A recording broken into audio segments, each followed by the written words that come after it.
You're looking at a Saturn man. A man that's going to take you to the promised land in 2024.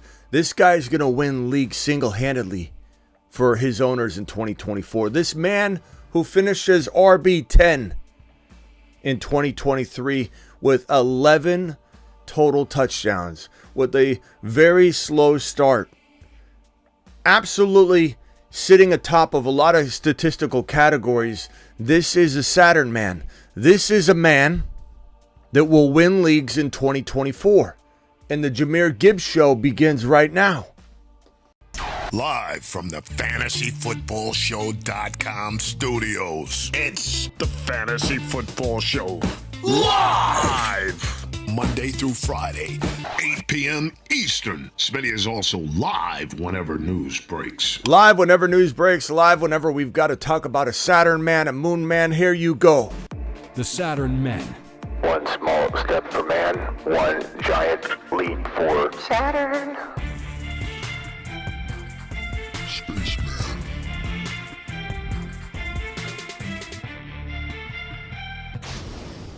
Spaceman. This man, Jamir Gibbs. This man, Jamir Gibbs, will single-handedly walk you into the promised land, or potentially will, depends on how well you build the rest of your team. But this man will do no harm. This man will be a top 5 running back in 2024. And let's go over a few reasons why. I appreciate everybody being in here. Number one, 945 yards and 10 touchdowns, 5.2 a pop, with a very slow start. And it was such a slow start. A lot of people forget that when we're talking about, good God, where are our cameras? What's everything? What are we doing here? What is this? What's this Mickey Mouse operation we got going on here? There we go. Okay, so in week 1, I want to say it was about like mid-season where there was total panic. So we'll put this as week 1. This is week 17. There was total panic right here. This is about the territory where it was up and down, but you had people literally coming in about mid-season and saying things like, Smitty, I can't believe you ruined my season, Smitty. I can't believe you told me to take Jamir Gibbs in the 3rd round. And all the people that stumbled on in here and said, oh, told you about Monty. All you guys drafting Jamir Gibbs thinking he was the guy. Jamir Gibbs took a while to get going. I wish he had not taken so long to get going. In a way, it could have been a blessing in disguise because he didn't hit any sort of rookie wall. He was very much eased into the situation, kind of like Breece Hall coming back from Breece Hall's ACL tear. They eased him in perfectly. It kind of worked out just fine. I mean, top 10, that's definitely fantastic. What's crazy is Bijan, who we all consider to be not a bust to us in terms of talent or what we believe him to be or what he could have been and what he will become. But Bijan was running back 9. And we look at Bijan like he just completely. That was a pretty good year when you think about it. What Bijan did, and let me put Bijan's stats up real quick. What Bijan did coming in as running back 9, having 1,463 total yards and 8 touchdowns, and what was it, 58 receptions, phenomenal, given how much he was misused. Now, Jahmyr Gibbs came in slow, started off very slow. Monty, you look like the best pick. Everybody said their season was toast. I can't believe I ruined my draft listening to you, Smitty, drafting Jahmyr Gibbs in the 3rd round. There's a lot of hate coming around that time, if you remember back. It was a rough couple weeks, that one stretch of games where people were just giving up on him. And we knew the real ride and die Jahmyr Gibbs believers weren't going to give up, but it was a rough patch for sure. It kind of reminds me of the Breece Hall patch. Breece Hall had a little bit of a slow unveiling. Everybody panicking about Dalvin Cook and what he was going to do. Look at Breece Hall. Look at Breece Hall, running back 3. Breece Hall was an absolute monster. Jahmyr Gibbs was an absolute monster. Even Bijan, given the context, was an absolute monster, given he was playing almost a running back reserve role for the Atlanta Falcons. This man right here was an absolute gem in mid-season on. He was an absolute gem, roughly mid-season on. Here are the yards per carry leaders in the NFL. Of course, Lamar Jackson and Fields are not running backs, but I just want you to get a sense of how good Jahmyr Gibbs was if we include the quarterbacks even. We're talking about Christian McCaffrey, Lamar, Fields, Jaylen Warren. What a great season he was going to have had Najee not bounced back, had there not been kind of a shakeup in Pittsburgh. I really wonder what Jaylen Warren would have become. He was definitely a show favorite, definitely had a big fan club here on the Fantasy Football Show, and then he got his opportunity kind of just randomly ripped out from under him. And it wasn't even all that, deserving to not, or undeserving to take it away. But then Najee had a fantastic finish to the season. Like, quite honestly, we're going to have a conversation about how good Najee looked down the stretch. Do we trust him? He played fantastic. But anyway, neither here nor there. Jahmyr Gibbs, 5.2. Anything above 5.0 yards per carry is elite. You don't average 5 yards per carry unless you're a monster. You know, when you're getting a lot of carries. And Jaylen Warren got enough carries to be able to say that. That's why I'm so excited about Jaylen Warren from a very sneaky, crafty, maybe Moonman perspective. But Kyron Williams, Jahmyr Gibbs, Christian McCaffrey, this is great company to be in. Jahmyr Gibbs, 5.2 yards per carry. Just an absolute gem. Then when you look at other metrics and other statistical categories, like let's call it 20-plus yard runs, Jahmyr Gibbs number 2 with 10 20-plus yard runs. He's in good company. James Conner, McCaffrey, Devon Achane. Look at Najee right there. Breece Hall right there with 7. These are the big boys. These are the guys that break off big, long runs, and they do it consistently. And if there is a stat or two that I really enjoy to tell and paint a proper picture about what a player's capable of consistency-wise, it is 20 and 40-plus yard runs. Because you can't trip and fall into league-leading 20-plus yard runs. You can't. You look at this list right here and you say to yourself, okay, why is Najee here? A lot of it's pure brute force volume, okay? But it doesn't matter. He looked really good down the stretch. You don't trip and fall. These are elite players or they're getting elite volume. James Conner, this makes sense. James Conner was ripping them off at the end of the season. And it's more, I would say, brute force volume mixed with very good talent versus absolutely amazing talent for Jahmyr Gibbs with pretty decent volume. It's which one comes first? Which one's more going to feed you more production? Christian McCaffrey's an amazing balance of being absolutely elite and having absolutely elite production. And the thing about it is Achane was barely even used when you look at it from a big picture standpoint. 103 carries. That is the lowest amount of carries on this list right here. And that's why Devon Achane cracked the Achane.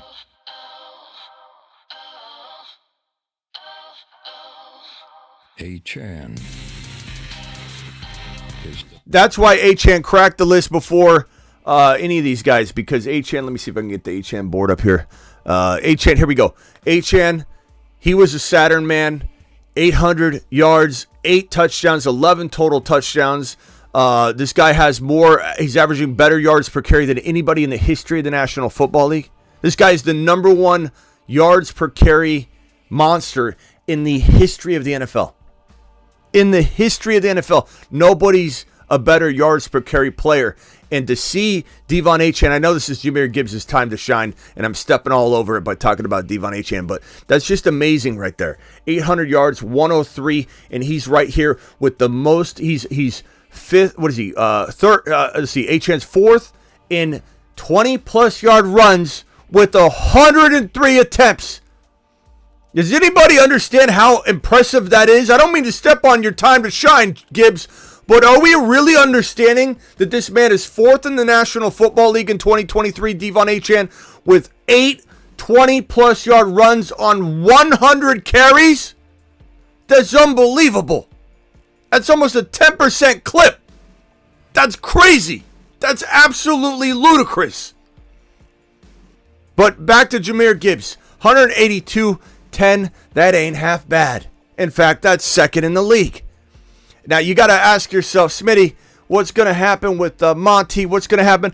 You tell me what you really think's going to happen between Monty and Gibbs. If you don't sense the distribution of trust and volume and touchdown opportunities shifting in the direction of Gibbs already, then you haven't been paying attention and you're just trying to hang on and cling on to your early Monty take, which seemed to be working really well for everybody that said, no Gibbs, I'm drafting Monty instead. Ha ha, we proved all of you wrong. Monty's the guy, and then it started to flip. Monty's has a lot of mileage. He's been beat up a lot. He gets injured a lot. Gibbs is going to be an absolute monster. Gibbs is going to Saturn. To Saturn. I have no doubt about it. And if I had to give you my projection for Jahmyr Gibbs in 2024, it would be 1,100 rushing yards over 945. So 945 this year, 1,100 next year. 5.2 yards per carry, 5.5 yards per carry. This is amazing. 10 touchdowns. 10 rushing touchdowns. He was a double-digit rushing touchdown player. That's going to go up to 12. But this is phenomenal when you really break it down. This 11 touchdowns is the same as Devon Achane, which is kind of crazy. Look at this, 11 touchdowns doesn't change. Both at 11 touchdowns. They're both in good company. And then 52 receptions. I'm going to kick that up to about 70. And 316 yards, I'm kicking up to 510. And 1 receiving touchdown, I'm kicking up to 4. That's 16 total touchdowns. That is over 1,600 total yards and 70 receptions. And that makes him running back 1 to 4 in 2024. You're going to Saturn. To Saturn. And you are Saturn Man, number 6. The Saturn Men. One small step for man, one giant leap for Saturn. Spaceman. Look at him. Look at him. Spaceman. Look at these 6 monsters. Now, I will tell you, I'm moving this to 8 seats because we're already full on 6. Now, I will say that the remaining 2 seats, one might be a big name player. The other might be something along the lines of a JD5 type of reach. Because I want the Saturn men to be secure, big name players, the ones I'm Smitty approving and telling you that I trust. I want to give you that comfort of, okay, these are the first round, second round guys that are smashes, okay? But I also want at least 2 pretty big swings in there. JD5, I believe, is a pretty damn good one. I don't think people think that's a good one, and that's what I want. And I'm not trying to just throw mud at the wall, but I love when a bold prediction pisses somebody off. I love when a bold prediction doesn't even jive 100% of my own audience, because then I know I'm actually able to help everybody. So you will see another Saturn man enter the picture. Probably going to be somebody of significance. Probably could be a guy that rhymes with BD Pam. It could be someone along those lines. It could be another player. I'm trying not to put like CMC and JJ in the mix because they're everybody's like top pick at each position, and I'm trying to be a little more helpful than that with the Saturn man list. But you'll see one more player get added, and you'll see another more risky player get added. I know some of you want a certain position. I can't really force it. If they're a Saturn man, they're a Saturn man. We don't discriminate against positions or titles or where someone comes from. You know what I mean? Like, we are an equal opportunity Saturn man employer. So I won't force it, but I will say that I do believe somebody probably by the name of PD Pam, rhymes with PD Pam, get chopped, lamb chopped potentially. Hang tight on that. I'm not 100% sure that's going to be the big name player, but will come in strong. Yeah, so 1,100 yards, 1,600 total yards, 1,610 specifically, 70 receptions, 16 total touchdowns, 5.5 a pop. That will put Jahmyr Gibbs inside the top 1 to 4 running backs, depending on how good everybody does. That is my boy. That is my boy. We were here before anybody. But the continuum of the gigawatt component structure of Jamir Gibbs' workload divide has a megawatt offload that if you compartmentalize the component conjunction timekeeper and you flux capacitor out the continuum component megabolt, things just end up happening. And that's why Jamir Gibbs is a top 5 to 10 running back instead of top 6 to 10. Got him.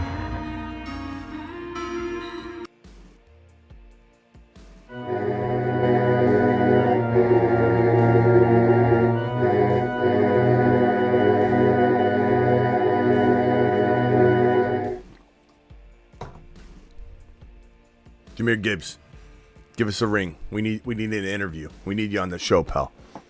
We need you on the show, pal. Dial me up. Dial me up. We got a couple super chats here.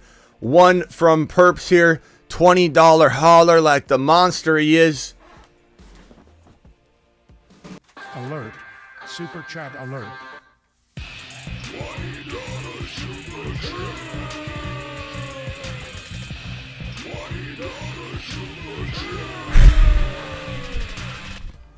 Perps, appreciate you, my boy. Perps coming in hot with a super. Perps says, hey, Smitty. Hey, Smitty. About time. It's Gibby time, boys. Appreciate you dropping your super, young man. You are the man, the myth, the legend, the man that goes by Perps, that drops all kinds of gifted memberships. No, I'm not trying to trigger you to do that. I always appreciate it, never expected. But anybody that got a gifted membership from Perps over the last couple days or really this year, please thank him because he's been dropping them like fire, giving them out like candy, being an absolute generous man. And he wants everybody to spread the word, build community. And drop your Jahmyr Gibbs exclusive YouTube membership emoji right now if you've got him. Phone lines are open. Call into the show. Call into the show.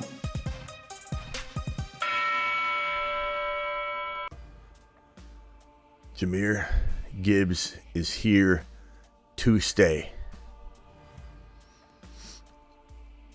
Let's see what the chat's saying here. Gibbs gonna ball out this year. That's right, D-Town. Can't dispute. Hope I can draft Gibbs. Absolutely. It's Gibbs day indeed. And I know that a lot of people are probably wondering when the bigger, deeper predictions are going to happen. And the answer is now. Now that we got the big names out of the way, again, we might have one more. Could be a wide receiver. Not because I'm forcing wide receiver, but just because he's next up on the list. But yeah, so here are the obvious calls. The Saturn Men. One small. Minus JD5. JD5 is the big splash. So one more bold, big name. One more kind of deeper in the weeds, out of nowhere, out of pocket, ruffle a lot of feathers type of call, and we'll have our 8 Saturn men kind of set in place. Then we start working on the Moon Men and the Mars Men. And there's nothing wrong with being a Mars man. There's nothing wrong with being atop the Mars man list. Nothing wrong with being on the Moon Man list. But the Moon Man and Mars Man will have a little bit different feel to them. The Moon Men will be riskier. The Moon Men will probably have a 65% land rate. Maybe 70 if we're lucky. And I think people need to understand that thoroughly so they don't go into their draft and draft a whole slew of Moon Men.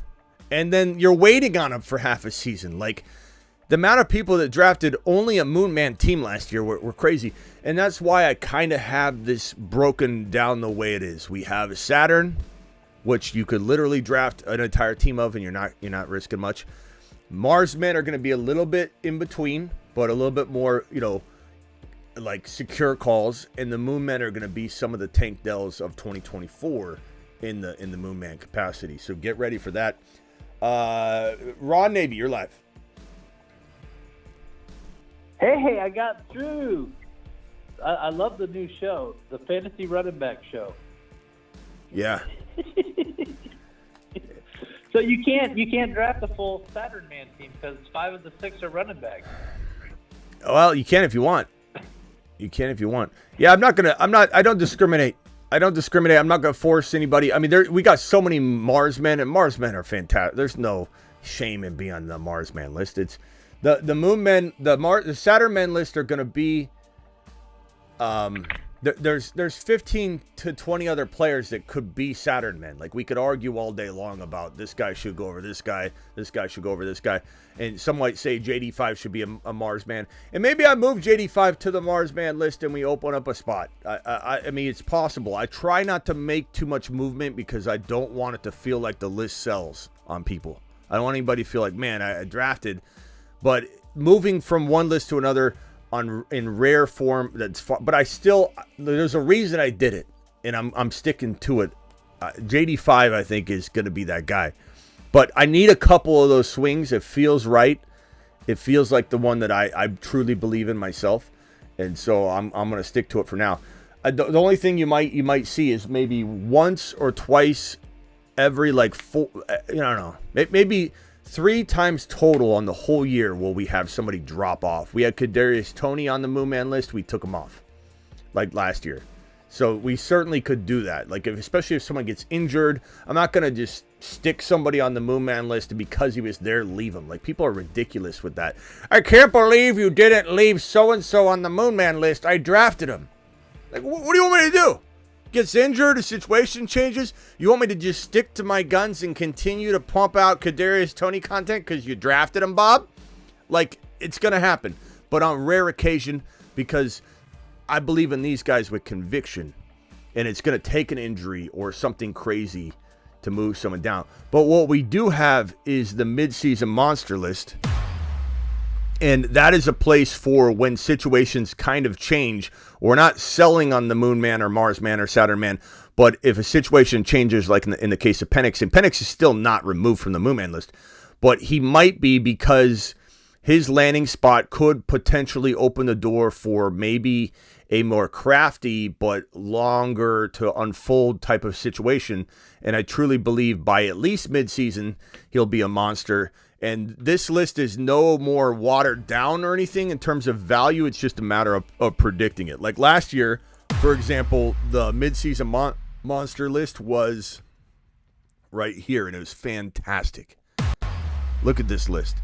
JSN, Kamara, Breece Hall, Flowers, Herbert, and Roshan missed, but I think this list can still be very powerful. They still will be Moonmen capacity at some point. It just could take some time. But man, this guy Jahmyr Gibbs, this is a Jahmyr Gibbs show. So if you got a projection for Jahmyr Gibbs, Ron, spit it out. For next year? Yeah. What about this right here?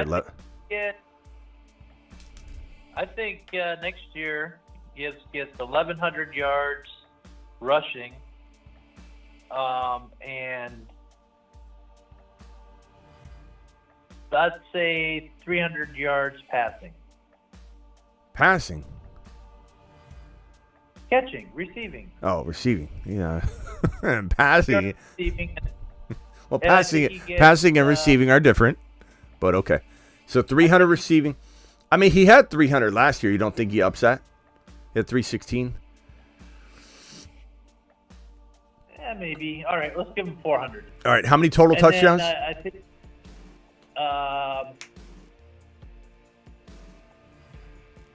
13. 13, okay.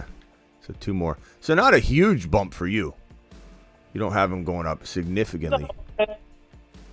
Well, he's going to extra touchdowns because he's going to be more active in more games than he was this year. But I don't think his role changes. I think Monty will still be there, and Monty will definitely take some touchdowns away from him that he could have had. But I upped it. What did he get for rushing this year? I forget. 945. I put him at 1,100. Yeah. He had 10 rushing touchdowns this year. That's unbelievable. And I put him at 12. 52 receptions, I put him at 70. 316, I put him at 510. And 1 touchdown receiving, I put him at 4.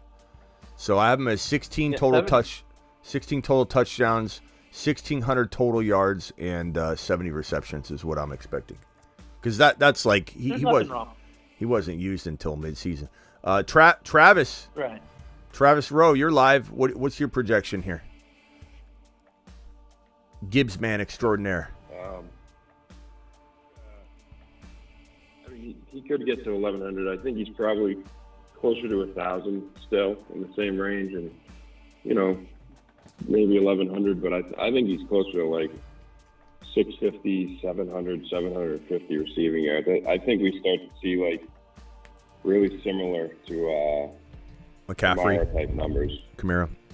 Yeah, I could see that. I could see like when Kamara and Ingram were there. Yeah, I could see. Time. I could see this balancing different. 1,000 yards and then 600, 700 receiving. I definitely could. Yeah, I think. What did you have for? What was it 12 rushing and 4?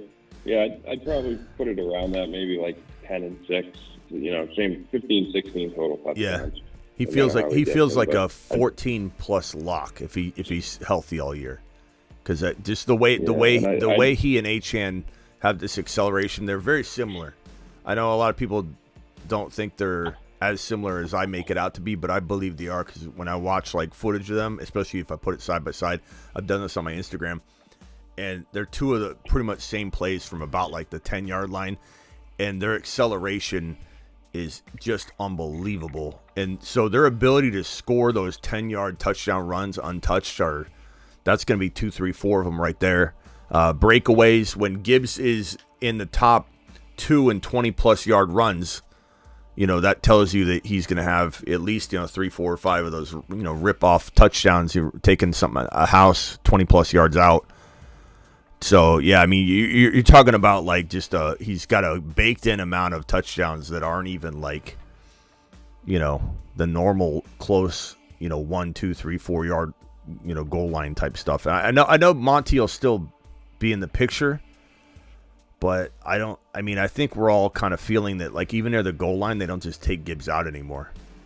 They'll rotate him at times, but like it's not like it used to be where it's like they get to the 3-yard line, all of a sudden they go, put the touchdown specialist in. That's how it felt in the beginning of the year. We're like, son of a. Now it's like if Gibbs is in the game and he gets him down there, they'll unless they call a timeout or something, they'll let him stay in and he'll punch it in. So that's great news. Gibbs is just, they got excited about him for a reason on draft day, and I think they truly do see him as their future. I don't think they look at it like this is a Monty and Gibbs future, situation. I believe they love Monty. They want to use Monty. They want to keep Gibbs healthy. They may be looking to throw to him more next year, like you said, and keep him fresh to a degree. But this guy at 5-6 yards a carry doesn't need 20 carries a game. We don't want him getting 20 carries a game. So there's plenty of room for Monty. Would you consider how does he measure up as a ball carrier to Kamara? Do you think? Do you think he's a little bit better? Now it's easy to say that now. Like in Kamara's prime, he was. We got to be fair and say like in Kamara's prime, I think Gibbs isn't there yet between the tackles. But I believe he's got the acceleration advantage. He's got the big play ability advantage. Kamara was a good big play ability guy too. But this guy's unlike any other running back but Achane in the league in terms of that ability to... again, this number, I reference it because you can't really trip and fall into 20-plus yard and 40-plus yard stats. You just can't. When you lead the league in again with Connor, it's a combination of talent. I'm not saying he's not talented, but it's also pure volume. And so his situation's elite, and that's why he was kind of down the stretch. We kept calling him like a must start for people that were wavering on Connor, and Connor won a lot of championships because down the stretch they just fed him. And he was banged up, and he kind of disappointed at certain parts in the year. But you can't trip and fall into 10, 9, 11, 8, and Najee, Ron's boy Najee's on this list. A combination of pure volume, and then at the end of the year, he started to look really good. Like we're gonna have a crazy conversation because I love, and we look at the yards per carry with Jaylen Warren right here. Jaylen Warren was 4th in the league, even if you include Fields and Lamar. So he's the second running back in the league in yards per carry, Jaylen Warren. So we're gonna have a conversation and debate in the offseason about which one of these guys has more appeal at their ADP, because Najee has disappointed, but God, he looked good at the end of the year. He looked like a whole new man.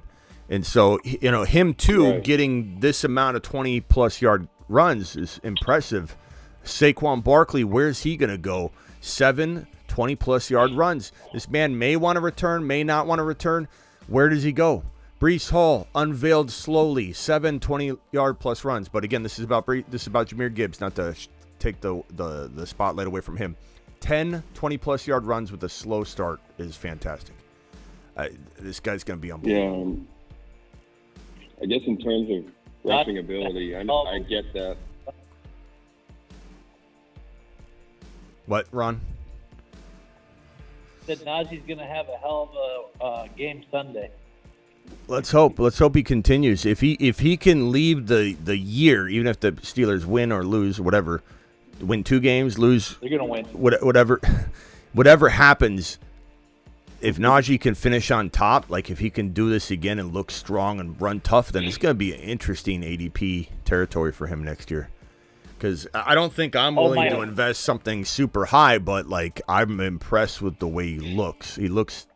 It's almost as if like he's been banged up a lot, and that's a concern, but like it feels like he's finally healthy. I feel like he's been injured for like 2 years or something.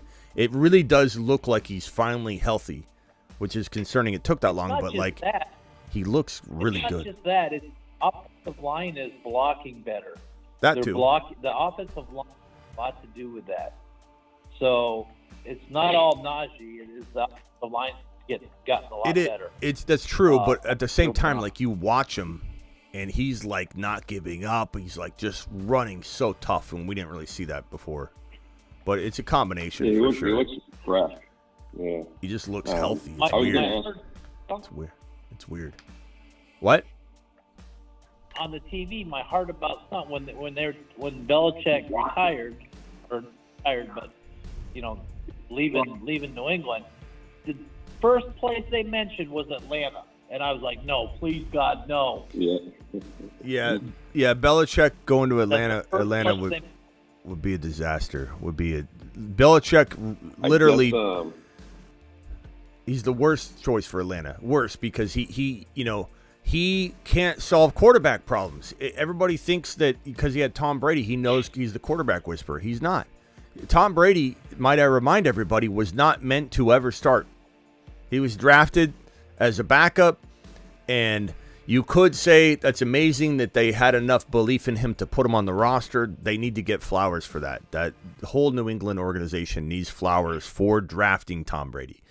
But no one thought he was going to be that guy. I don't think Bill even thought he was going to be that guy.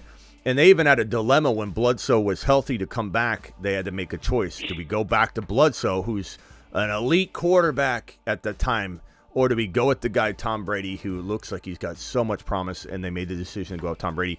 Bill Belichick doesn't know quarterbacks. I just think it was a combination of he's really good at certain things, and you give him Tom Brady, it was the perfect formula. It was just a marriage match made in heaven. I'm not saying Bill Belichick can't do well in L.A.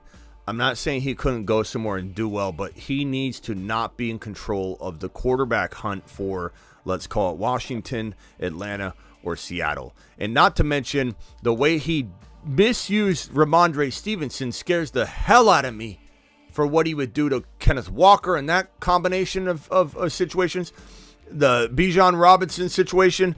And, I'd rather him go to Washington because Washington, to me, I'm not like huge on, and I know we were big on Dotson in the offseason, but he's pretty much disappointed us so badly. I don't think any of us are going to trust him even remotely close to a high draft pick. So, like, if he's going to go somewhere, put Bill in Washington or put him in Tennessee or put him in Carolina, because I could care less about those assets and at those locations. That's where I want Bill Belichick to go. If he goes to Atlanta, I'm going to be so upset. If he goes to Seattle, I'll be pretty mad. It's a little bit better, I think, to go here in Seattle than here in Atlanta. But I still don't know what that means for Kenneth Walker. Like, the last thing I want is Walker to go to a coach that wants to just use the guy. You know?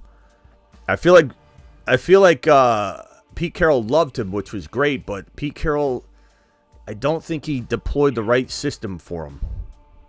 But we'll see. But yeah, that's You know, it's another topic, but you know what's funny is that's a theme in the NFL, right? Bledsoe goes down, Brady takes over. Purdy gets in after an injury. Roethlisberger gets in after an injury. Warner. Warner's probably the second biggest one ever. But that is a huge trend. I mean, that happens. It's like these new guys, they get in, they get thrown into the mix, and they end up being, Hall of Fame quarterbacks. Well, some of them, but yeah, I mean, I mean, this is what a lot of people hope for would happen somehow, some way with O'Connell, because he looked so promising in the preseason, didn't quite unfold the way we wanted. Howell was pretty intriguing. He didn't really pan out fully, but he had some good moments, and there's still some promise there. There's a lot of quarterbacks that have kind of like, you wonder like how good other quarterbacks that kind of come to mind, I guess, that are kind of waiting in the wings. I don't know that there are that many right now that have that feel at all, but I don't know. That build No, Commanders, but like not the Seattle. I mean, I always thought Malik Cunningham was the guy. I mean, I kept saying it all off season and in season that the best quarterback on the New England Patriot roster was Malik Cunningham, and Bill Belichick just refused. Like, you had him, you kept bringing him back, you'd cut him, he'd clear waivers, the Jets wouldn't go after him, which was just so upsetting to me. And then the Patriots would re-sign him to the practice squad. They cut him again. He passed through waivers. Nobody would claim him. He'd go back to the practice squad. Like, they kept bringing him back. They obviously like Malik Cunningham enough. But how does Bill Belichick not know that Malik Cunningham's the best quarterback on the roster? Or at least the guy that should be at least given the opportunity. He's with Baltimore now. How do you not keep it? Go ahead, Travis. How do you not keep him over the 53rd guy on the roster? That's as simple as you can get. You keep him on the roster. But for his sake, though, he's in the perfect spot now. If he can sit behind Lamar for a couple of years and really learn, and continue to work on his craft, he could be something. I mean, he's still young enough. I like him a lot. All right, let me read these 3 super chats, then I'm going to go around the phone line here. Don't forget about Doug Flutie, says Perps. Correct. Smitty, can you do a playoff lineup for us where you pick one guy from each team in the playoffs? We could talk about that, and we could do some underdog drafts as well. And I'm going to do some lineup rankings maybe tomorrow. So I'll do kind of like a playoff lineup ranking type of thing, I think. So that should help you. Thank you for the super chat. Gibbs will go north of 1,100 rushing yards, says Perps. I definitely could see it. That's why I projected it here. I think what Travis is saying makes sense too. Like, could I see him have like 1,000 even and 700? Yeah, I kind of feel like this is going to be the line. I think the way they used him, it kind of indicated to me they want to run him a lot between the tackles more than maybe we ever thought. But maybe they revert back. Wouldn't shock me. All I know is he's going to be above 1,500, 1,600 total yards if he's healthy. DeBalt, you're live. Then I'm going to go over to Sebastian. DeBalt, what can I do for you? What's going on, Smitty? What's up? Hey, so in regards to Gibbs, I kind of like him a lot more than others, just because everyone talks about Achane. Oh, he's injury prone and whatever. Monty's the injury prone one. I don't remember the last time he played a full season. And I don't believe he's going to play a full season. He's going to get hurt again. And I believe it's going to be more of a Gibbs field more than everyone thinks, because Monty's there. So I think Gibbs I don't know how much. I don't know how much though you can really say that, because I think he's pretty hyped right now. I feel like I'm hoping you're right. I'm hoping that there is some sort of negativity around Gibbs, or some sort of, and that could be, just with a bad one game in an exit, a one and done for Detroit. If let's say Gibbs gets 40 total yards, and that's it, then maybe it triggers some sort of like cautionary tale in the offseason. Like maybe Gibbs isn't going to be, but I think as of this moment, being bad. I'm talking about Monty being bad. No. I know that. I'm saying that you're saying that you like Gibbs more than most, and I'm saying I don't know that he can. I mean, people are very excited about Gibbs. So the way you said that, I was like, you're going to be able to steal him, and or there's going to be some value there. I wonder how high he'll go. I think you're really rooting for him not to have a huge wild card weekend, because if he does, I think he's cemented in the top 6 overall. So I'm just saying, like, that I would temper your expectations of like you're going to get him in a lot of drafts.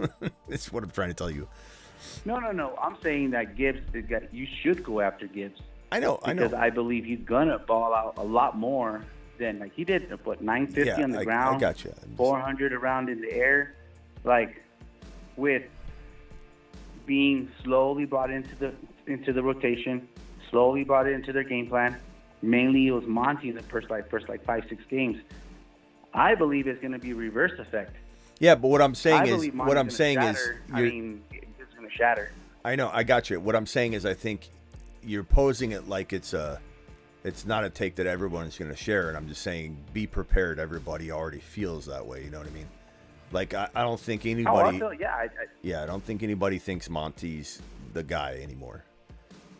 He'll still be there. No, that's why. Yeah, he'll still be there, and I think definitely. Everybody's still expecting him to take on some work, and he needs to. We don't want Gibbs to get. Yeah. But I'm just saying, I temper your expectations of that. Not everyone's not feeling this way, because I think they are. But what is your projection? What's your projection? They should. What's your projection here? For Gibbs, well, if he did 945 with a slow year, I'll call it a slow year for him. Yep. I would say at least 1,300 on the ground and at least 600 in the air. He had what? 1,900 total. TDs, Okay, 10 on the ground, 1 in the air. So 1,900 total. Probably same on the ground. I say total touchdowns 10, 6, so 16. Okay. Wow, that'd be running back 1 overall if he had 1,900 total yards, 16 touchdowns. How many receptions?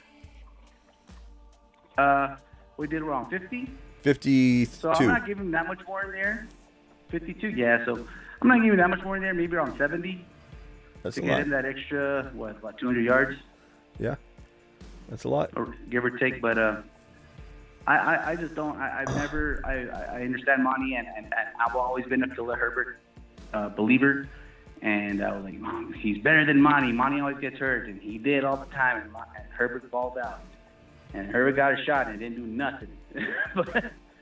but with Gibbs, it's just it's Gibbs, Brees, and Bijan. I believe those 3 are gonna just it's no stopping them. Yep, changing They're of the gonna guard. have ground work. They're gonna have air work. Changing of the guard. Yeah. All right, hang tight here, DeBolt. Let me go over to Sebastian. Sebastian, you're live. Thank you, DeBolt. I think he's going to be fine next year, but long term, what do you think of Jalen Hurts and the Eagles? Real quickly, what do you think of Gibbs? Don't be selfish. I think he's going to be RB number 2 overall, if Okay. not RB1. I Okay. really do think so.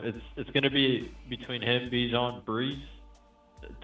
At least 2 of those guys are going to take up the top 5. Okay. Once the season ends. Accounting for injuries. As for Jalen Hurts, I would say I'm not worried about him long term. I mean, he's a quarterback. His shelf life is long. Even if he suffered some massive knee injury, we're not wishing that upon him. But let's say he'd come back and he's going to be in the league a while. And I think the volatility in Philly could get ironed out a little bit. I don't know that Philly's got it all. They don't. I mean, I know they don't. They don't have it all put together right now. It's a mess. Philly could absolutely lose this first game against the Bucs. I think they win it. I don't think just because I don't think the Bucs, they put up 9 points. They barely could get. And we've seen teams like the Raiders. When the Raiders and what was the worst game in the history of the NFL? The Raiders versus the Vikings, wasn't it 3-0? And it was the next week the Raiders put up, what was it, 60 something points. 63 to 21. I think. Yeah, so we can't draw too many conclusions about Tampa Bay having 9 points the last game, but I do believe they feel like they're not, they crawled into the playoffs. Anything can happen. The Philadelphia Eagles are certainly banged up. A.J. Brown's not healthy. Who knows if he even ends up playing. Devonta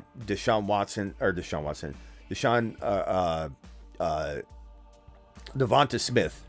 I keep wanting to say Deshaun Jackson. Devonta Smith is ready to go.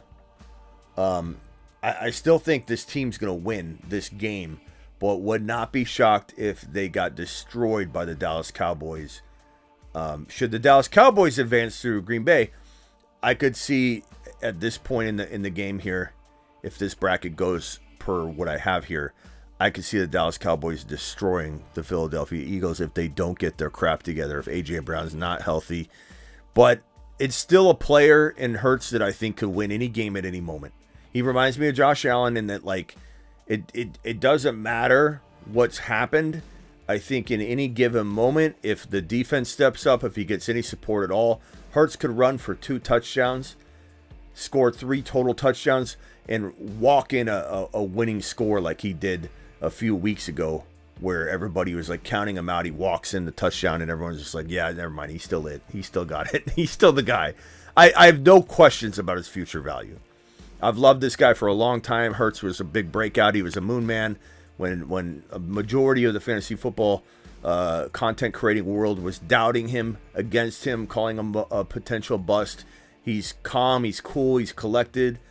And they just need better coaching, to be honest.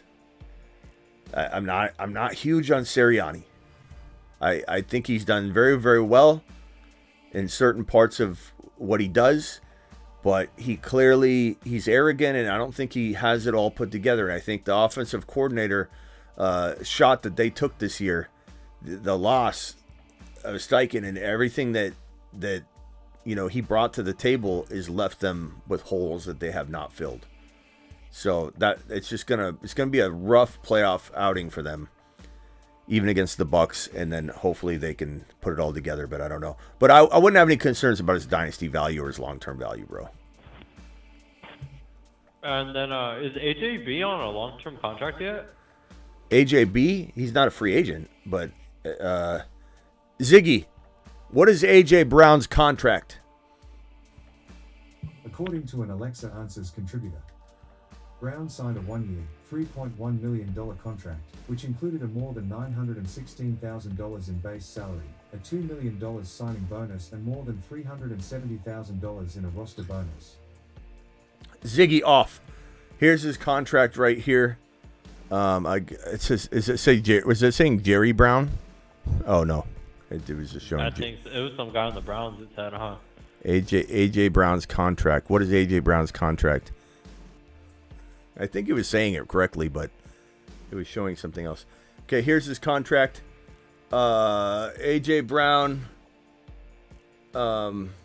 potential out in 2025. Not that they would necessarily want out. I'm just reading it off. He's an unrestricted free agent in 2027. He ain't going anywhere. Okay, because I know Smith is they're either going to take his 5th-year option or next year his contract ends. Yeah, they can franchise tag him though.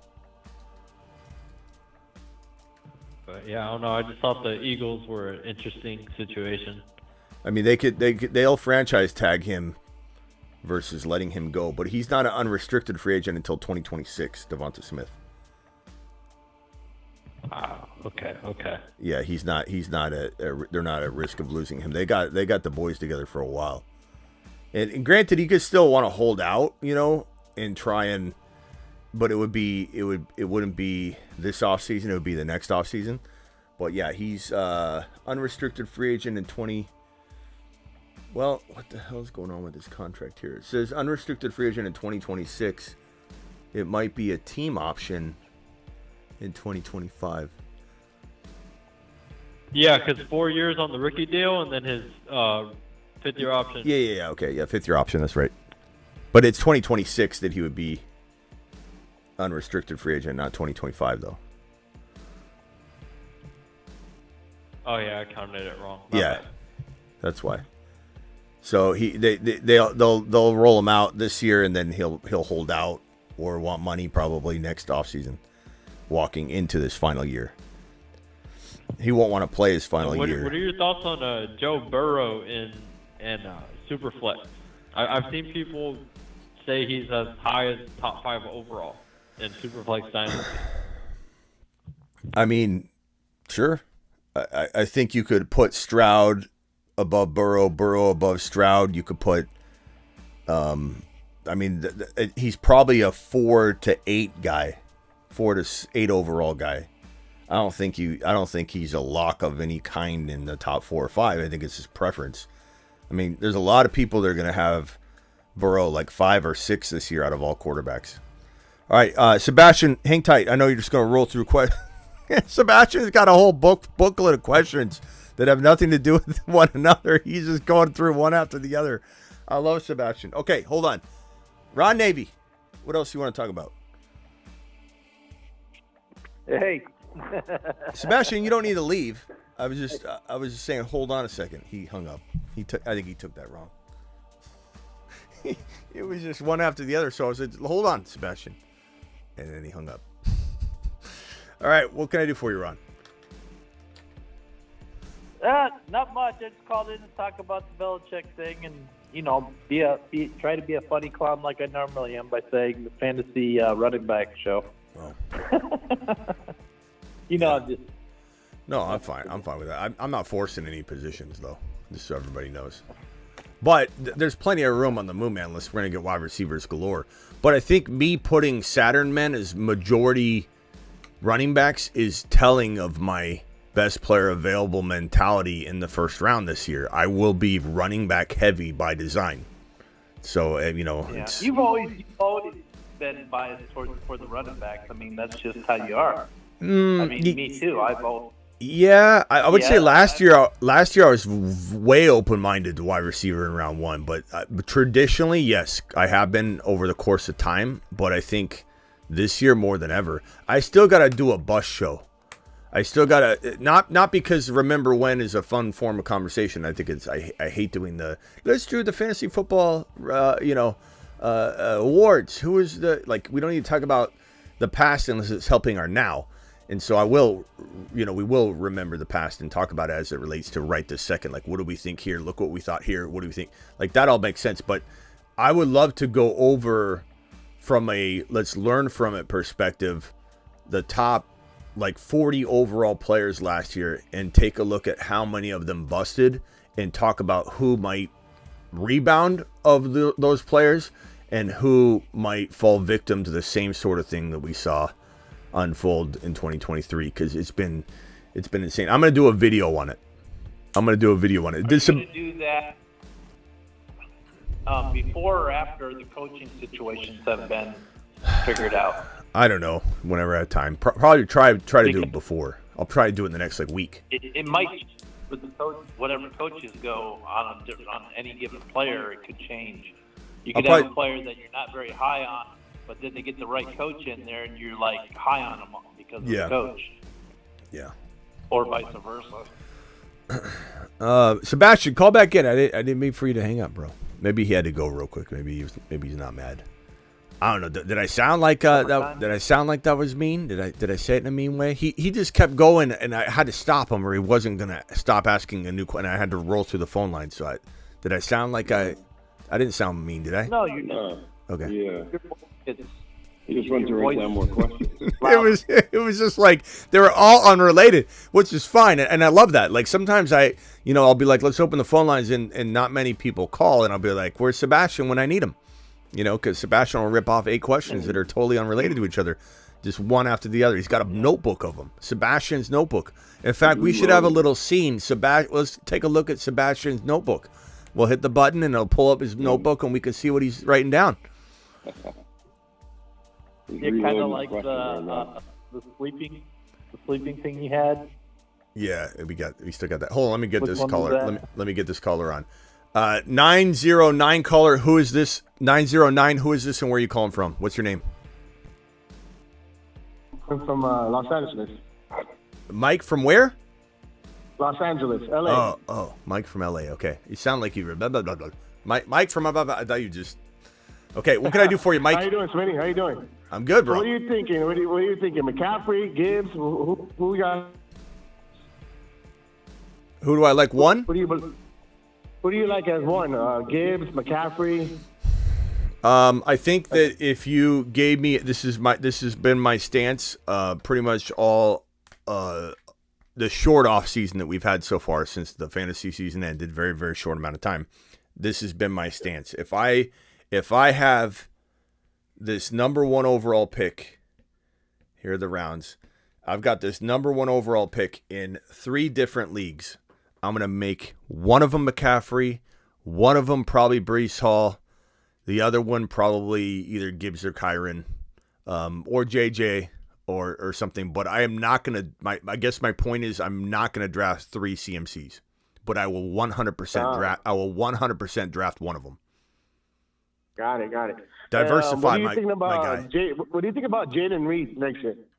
I think I hope he's underrated, which I don't think will be the case because he fits the mold of everybody wants to be the Jaden Reed supporter. Like, don't you feel that way? Yeah. Everyone loves talking about Jaden Reed. I like Jaden Reed a lot. Yeah, I don't think his fan club is going to be, oh, we're quietly on Jaden Reed. No one's quietly on Jaden Reed. He's going to be so popular. No. I wonder if I want to get him on the low.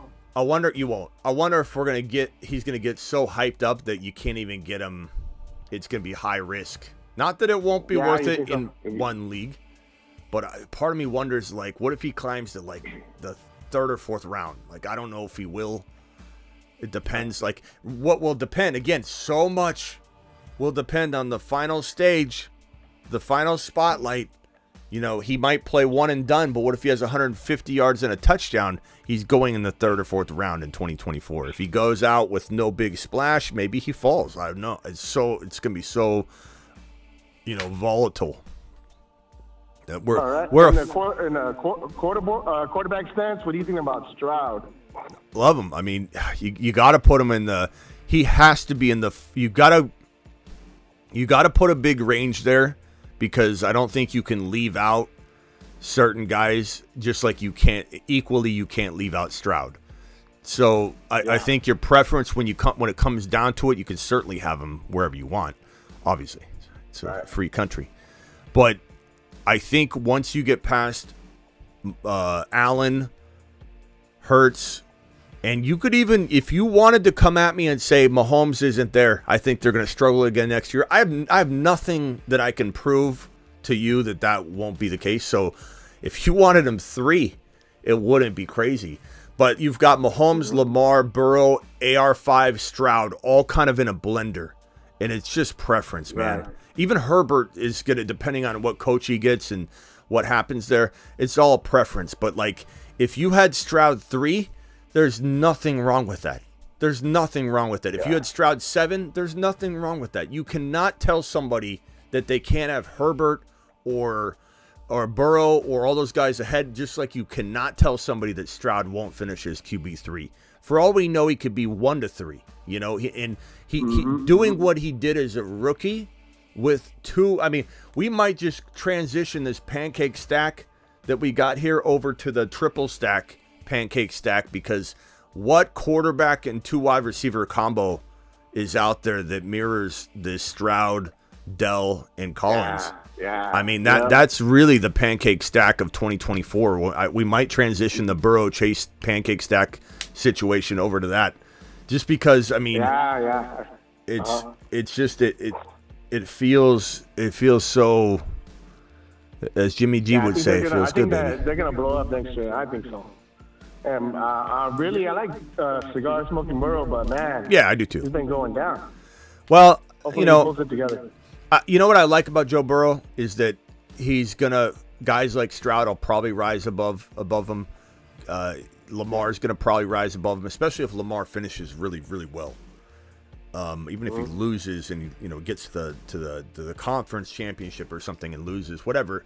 I think this playoff performance that he's about to at least throw down for a game or two will 100% give somebody that, like, what have you done for me lately taste in their mouth. And so I think Burrow is going to be, good God. I mean, hey, Ron, where would you guess Joe Burrow's ADP is going to be? If it was in round, what was it in last year? It was around like 4 to 6, right? Joe Burrow was like in. Yeah. Like, sometimes you can even get him later. But so don't you think he's going to be in like the 6, 7, 8 range this year? I mean, he's going to be a steal. Yeah. Well, I think quarterbacks are going to get pushed down this next year than they were last year. And I think he could be down in the 8th, 9th, or 10th round, actually. So because there's gonna be a large variety of that. What did you say, bro? I believe but that's great for. Wait, what did you say? What did you say? There's a larger variety of quarterbacks now. There's a lot more quarterbacks out there. Yeah. So, like, if Burrow was going in this territory last year, 5-6, we'll call it. I think that's even a little high. Like Ron said, it might have been lower. I think this year Burrow's going in 7, maybe top of 8. We'll have to see. And for Burrow, this will be when you say wait on a quarterback. I'm going to have videos this year that are going to be like, okay, I'm okay with waiting on a quarterback because you got a 4 to 7 quarterback. Granted, he could be 7 though, and he's been injured, and you're going to want to back him up and all that. But like, this is a potential top 4 quarterback that's sitting in 7, 8. I'm fine with the wait on a quarterback strategy, but I'm also very fine spending high draft capital on Hurts, high draft capital on Stroud, high draft capital on a lot of guys. There are 100,000 ways to win. And anybody that says not to take a quarterback early is just explaining it wrong, because it really comes down to the apples to apples comparison. It's always going to be something that I argue against. I'm always going to be an advocate of all draft approaches, can win. And if you draft a quarterback here in round 3 and you draft a wide receiver in round 6, and somebody drafts a wide receiver in round 6 and then they get their wide receiver in round 3 while you get your quarterback, and then you get your wide receiver here where they get their quarterback. At the end of the day, you're comparing apples to apples, and it's like, whose duo is better? It's a stupid argument to be like, you should wait on a quarterback. You should take the player you believe could explode at their ADP every single time around the clock. Moment. Sounds good, Smitty. Good talking to you, man. Later, pal. All right, Mike from LA. Yeah, the only reason I say, and I'm not saying us, I'm not saying that we look at quarterbacks being, but I just think the way, like, I hear other people that aren't us talk, they're trying to push the quarterback back down. So it wouldn't surprise me if we see a big push of quarterbacks go down, where we saw them in the 2nd round go down to the 3rd or 4th round next year. And you'll see me telling everybody, take them. Take them. But probably I'm going to come out with Smitty's top 5 commandments or whatever video, and we'll reference it, and I'll even play a little, it'll pop up here, and I'll have a little scene for it. But one of those commandments is going to be diversify. So everybody, if you play in 3 or 4 leagues, you should have one early quarterback team. You should have one late quarterback team. You should have, and then, if you play in 3 leagues, whichever one falls to the right scenario to double up on one of those. But you should diversify. You should have, if you have 3 number 1 overall picks, you should not take Christian McCaffrey 3 straight times. And a Christian McCaffrey truther is going to tell you that's wrong. You should take McCaffrey on. No, I wouldn't. I wouldn't do that. He gets hurt. All 3 of your leagues are done. And so that's why I'm going to promote early quarterback and also promote late quarterback, because they're both amazing strategies. This super chat here from Aaron says, Jaden Reed is my most rostered player in Dynasty. I have him in 3 different leagues. Packers work off Reed's strengths and wide receiver studying coming. That's what I'm saying, though, Aaron. Everyone's going to feel that way. Like, this is the worst kept secret in fantasy football, probably walking into 2024. Everyone's going to want to be the reed whisperer. No one's gonna be ever. He's gonna be. You know when there's like. Oh, go ahead, Travis. No. You go. Well, I was just gonna say, when it's like, I don't know, somebody on. I'm trying to think of a good example.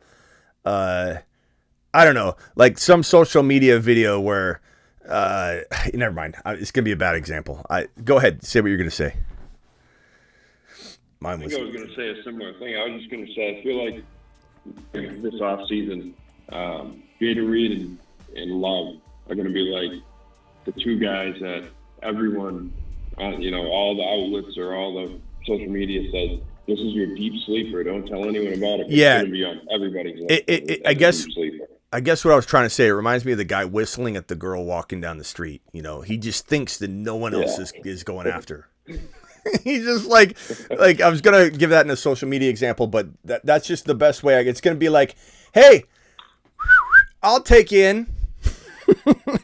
Like, no, I know you don't have any prospects right now. You haven't been whistled or honked at all day long.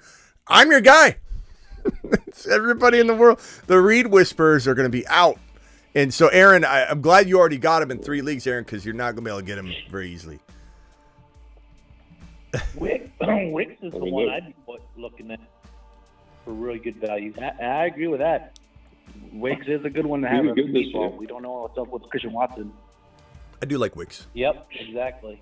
I do like I'll Wicks. probably be fading Christian Watson more than next year, a little more. I'll take some, but I'll probably fade him, and I'll concentrate on getting more value from Wicks. Yeah, I think if Watson falls into double-digit rounds, I'll be scooping him up a lot, just in hopes that he stays healthy. But good God, man, that guy is the worst hamstrings in the National Football League. It's unbelievable. If he can get that on point, though, he could be a bounce back candidate for sure. But he's 6'4", runs a 4.38. I mean, he's a marvel, a specimen. But he's got to stay healthy. Like, no one can trust him. Trusting Dotson will be very tough. Trusting Watson will be very tough. Those are double-digit round potential guys you add, and maybe you don't even add them. It's the sophomores that we're going to be all aboard.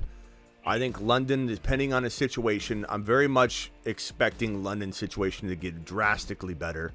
If I had to make an investment now, that they bring in the right coach, not Bill Belichick, and they potentially bring in the right quarterback, trading for Fields, drafting a Penix Jr., drafting a Drake May, drafting a Bo Nix, whatever the case may be. I'm pretty much feeling like the gamble is worth waiting than acting on London and in the potential that he end up missing again. Yeah. But yeah, I don't feel great about Dotson. I don't feel great about Watson. We adjust and adapt. We move on. Maybe that ends up popping up later, and we're like, wow, look how good Dotson is. Like, that could happen, but man, he vanished. And it was weird though, because you look at some of the metrics, and he was running great routes, but it doesn't matter. I was gonna say he was fine, but he was one of the most confusing ones to me. Like, they just didn't use him enough. The data said he was running fantastic routes. Like, really, it was quite alarming. But and then with London, it just goes to show you Arthur Smith and his offense. But it's like London had 900 yards, which is decent, but he had 2 touchdowns, and it's like, how do you get a guy with that big a body and you're not throwing to him in the end zone? Your name's Arthur Smith, and you're an imbecile. Exactly. That's how that happens. Well, hopefully you don't in there. What, Ron? Hopefully you don't get Belichick down in there. Belichick. God, if Belichick is the head coach of the Atlanta Falcons, it's better than Arthur Smith, but it's nearly as bad. It will be devastating. We'd all come in here and we'd try and dress it up the best we can, but we'd have to be honest with ourselves and go, like, Bijan's in trouble. Like, maybe if his ADP fell, maybe the general population would react enough to make it worth getting in and staying in. But good God, man, if Belichick goes in the human population doesn't adapt, and he costs you a top 5 overall pick, we're probably not in. But that's one coach. There's a lot of scenarios. I hope to God that's not how this ends up. Bill Belichick. I really wish he would have stayed in New England just so we have him out of the way. But Ben Johnson, Hey, Trav. Munkin, Vrabel. These are Ron. Are you hearing any more updates on Tomlin? Every time I post this, everybody screams and yells, "Tomlin ain't going anywhere." What are you talking about? every time this graphic pops up, are you hearing? There's and 25-30% chance, depending on how the playoffs goes. If they lose against Buffalo, there's a possibility that that's what I was steps thinking. down. He's not going to get fired. He'll step down and go. He knows he can go pretty much anywhere he wants. So, who are you hoping to get, Trav? Yours. Well, from the start, I've been saying I like Ben Johnson, but then I was actually saying to Smitty earlier. The more I think about it, I'd almost rather Ben Johnson. I'd be happy with. I'd be over the moon to get him, but I almost feel like they need to go and get a GM more than anything. Like if they went and got Adam Peters from San Fran and just gave him the keys and let him pick his own staff, that would be like number one for me. And then, so I guess Ben Johnson is my second. I think they're going to stick with Mayo or hire Vrabel, and I'd rather not. I want new blood in there. What if they went out, and nobody's mentioned this in a while, what if they went out and got John Gruden? There's talk about Gruden. I don't think he's going to get a head coaching job. He's going to go to the Saints somehow, is what we're hearing. But I don't think he's in any sort of running for a head coach job. I think they're going to eat. I think he's in PC world politically correct territory. So I was going to say he's got to play the game, rehab his name. Yeah, he got a harsh deal too. Yeah, there's no right or wrong. There's no path for him right now to go straight into a head coach job, which is really crazy when you think about it. He's got to climb the ladder. Yeah, he's got to climb the stupid ladder back to it. Yeah. Yeah, but that's really up to the owner. And Kraft, he don't care. He just wants to bring in the guy that he thinks is going to take him back and get him Super Bowl. Kraft cares. Kraft low-key cares a lot more about the PR part of things than people realize. Like that whole thing this afternoon with Belichick and him saying it was amicable, blah blah blah. Like that was for the TV cameras for sure. Like. Because they could have just held their own press conferences separately or held a press conference and answered questions. But, Kraft definitely wanted them to, have a good amicable split and have the TV cameras see it. And I actually think... Well, yeah, because Belichick took them through Deflategate, took them through Spygate. New England had a few gates going on up there under Belichick. All right, hey, hold on a second. Let me get over to Sebastian. Sebastian, you're back. What's up, pal? Oh, no, I was going to say I didn't take it personally. I just went to the gas station to fill up my car, so I had to go real quick. Okay, I just want to make sure. All right, what you got another 4 or 5 questions? No, I'm taking. That was it. Okay.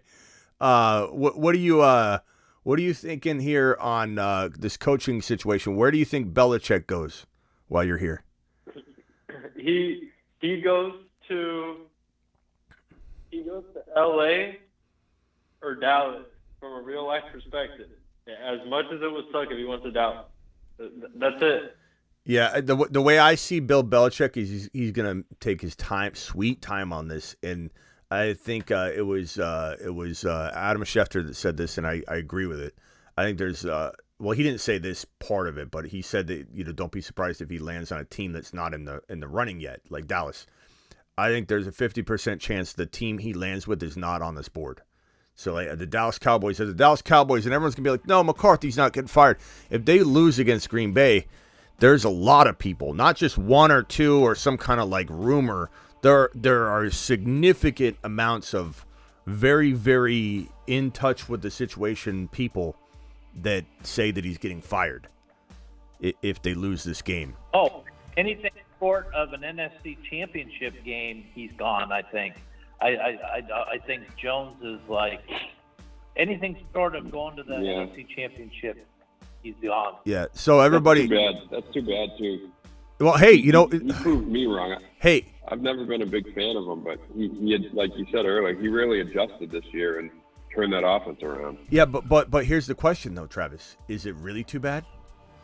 Because all of a sudden you throw him on this board. Now the New England Patriots. I'm not saying I want him to go there, but now the New England Patriots have a shot at getting McCarthy. Now the Atlanta Falcons have a shot at getting McCarthy. Now Seattle or the Chargers. Yeah. So like in a way. You know, but we don't want CeeDee Lamb to lose this situation though either though. Like that's gonna be a kick to the nutsack, bro. If he ends up, getting some sort of like Bill Belichick. So if Bill Belichick goes to the Dallas Cowboys, say goodbye to CeeDee Lamb as you know him right now. I'm not saying he won't be an elite top 5 wide receiver, but will he be capable of being wide receiver 1 or 2? With Bill Belichick, I don't know. I wouldn't be quick to assume that he doesn't get downgraded significantly. Wait, Jerry Jones is the GM, right? Jerry Jones is a lot of things, bro. He runs that organization. He's the GM of the NFL, man. He's Jerry Jones is kind of the. He loves splashy names, man. It's like I could just see him going, "Whoa, Bill Belichick! This is a big name. Look at this. You imagine the kind of sale tickets." McCarthy if they hire Belichick at the same time. Could you see a situation where the Giants fire Vrabel and hire Belichick? Yeah, I think the Giants would be a good. Well, you mean you mean Dable? You said Dable? Did you say Dable? Yeah. Dable. I don't think they. No, I thought you said Vrabel. No. Okay, I just making sure. Dable would be.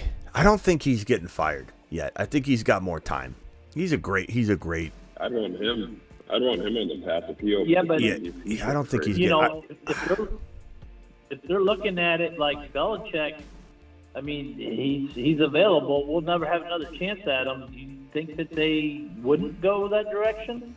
I don't think they get rid of Dable, but you never know. I don't think they do, but I wouldn't write it off. If you don't mind me putting my 2 cents, I think the issues with the Giants organization's more GMing side rather than coaching. I think the New Jersey's got a solid coach, but I just think the front office just makes some very boneheaded decisions that prevent them from becoming really competitive. You know, it's like when you have Saquon Barkley versus Daniel Jones and you give Daniel Jones like $40 million a year. Yeah, but Saquon Barkley, who was just keep in mind, bro. offense, Keep in mind, bro. It's a scapegoat. It's a scapegoat league, though. What you're saying makes sense, but it doesn't mean that they don't fire a coach because of it. So I get that. But I think he's got more time than that. But I get what you're saying, Ron. Like now is your chance to get Belichick. He wasn't on the table earlier, but I don't know. You never know. The Giants would be an interesting place. I know a lot of people. Someone said in the chat they disagree with my CeeDee Lamb take. I mean, what's my CeeDee Lamb take though? That Bill Belichick's going to downgrade CeeDee Lamb? Like how is that not a likely scenario? Because McCarthy's got this system in a perfect direction. Like you cannot expect CeeDee Lamb to replicate what he's doing in Dallas with Bill Belichick's offense, bro. Because Bill Belichick's not going to walk in and continue on things the way that Dallas is operating, how they're operating things. He's going to come in and play a whole different type of football. So I don't understand how anybody would expect Lamb to be the same receiver. He can't be. Not with Bill Belichick. He's going to run a lot more. Plays defense and runs the ball. I don't understand that. Who's the one that said that? Let me look. I'm not going at your take, bro. I'm just answering it. Who is it that said that? I disagree. Oh, it's Peanut Butter and Waivers. Yeah, so I'm not going. I love you, pal. But I mean, I don't. You can call in and debate it. That's for sure. But I think this sounds like you're a heavy Lamb owner. You know what I mean? Like you just want it to be the same. But I can tell you right now, Bill Belichick's your coach. you're not getting the same offensive production overall, which will trickle down. What offense? Yeah. What offense do you get from Belichick? I don't think offense exists with Belichick. That's the problem. What offense? No, I think if Belichick goes to a team with an established quarterback, and even if he puts in, whatever his offensive system is, whether it's with Daniels or someone else, like Smitty said, it's going to take a hit because, for sure, quote unquote Patriot way, whatever. They definitely run the ball more. I mean, they're going to bring in another running back, and they're going to run the ball more than they did with Pollard this year, probably. So he takes a hit. I don't think he, stinks or anything, but he can't be a number 1 to 3 fantasy wide receiver anymore, I don't think. As much as I want him to be, and then also I haven't put this name on yet because I've been trying to gather all my I've got a lot going on here that I've been updating lately. But Bobby Slowick is definitely a Houston Texans, definitely in the mix too for coaching, opportunities. Like especially if Houston wins this playoff game, Bobby Slowick's gonna rise up to at least middle of the pack here. He's gonna be in the conversation. So like New England, that wouldn't be a crazy fit. Hopefully he hope he stays. Vrabel. Yeah, Vrabel would be good in New England potentially. I kind of hope Slowick stays and just kind of gets better. He's a young guy. I think he's got something good going. Vrabel to New England and Belichick to Tennessee. I would love Belichick to Tennessee. Put him somewhere where he can't damage anything. No offense, Titans fans, but I got some Tyjae Spears share, so I think I would be very interested in not having Bill Belichick but go anywhere near. As much as I love Tyjae Spears, I'd rather keep everybody else safe on this board right here. Yeah, I know. Give them to Carolina. Give them to Carolina. They got nothing going on there. They never will for the next 4 or 5 years. Give them to. You know where Belichick can end up, like for real, that no one hasn't mentioned yet. Where? Go back to Jersey, to the Jets in the division against an old team, and I'm serious when I say this. Actually, Aaron Rodgers speaks highly of Belichick, so. I mean, with that though, I mean the GM, the owner for the Jets has came out already and said we're sticking with Saleh until further notice. I think Rodgers has a productive relationship with Saleh. It just never really took off, unfortunately, for this year. I think Saleh stinks, but. Look, I'm not trying to debate you on that. I'm just trying to say that, I don't see a head coaching move from the Jets, anytime soon. At least for this. That's Belichick move. You can't predict them.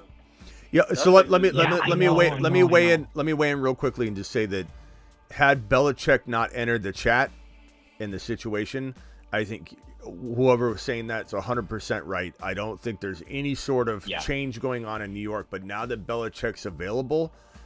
Just like Adam Schefter reported when he said it, which I don't like when Schefter gives his opinion.